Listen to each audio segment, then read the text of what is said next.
কখনো সে ছিল আনন্দের প্রতীক, আর সে নীরব। নেইমার একটা নাম না, একটা অনুভূতি। ছোট্ট এক ছেলের স্বপ্ন থেকে শুরু, কোটি মানুষের হৃদয়ে জায়গা করে নেওয়া এক যাত্রা। প্রতিটি ম্যাচে সে লড়েছে, প্রতিটি বল ছুঁয়ে দিয়েছে নিজের সবটুকু দিয়ে। মাঠে পড়ে গেছে, আবার উঠে দাঁড়িয়েছে বারবার, কিন্তু আজ সব থেমে গেছে এক মুহূর্তে।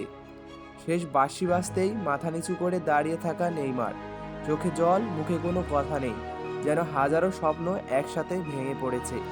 সে চেষ্টা করেছিল, শেষ পর্যন্ত লড়েছিল, কিন্তু সব লড়াই জেতা যায় না। এই কান্না হারার নয়, এই কান্না ভালোবাসার, দেশের জন্য, জার্সির জন্য, সেই স্বপ্নের জন্য যেটা সে বুকে নিয়ে খেলেছে। হয়তো আজ সে হারছে, কিন্তু নেইমার কখনো হারিয়ে যায় না।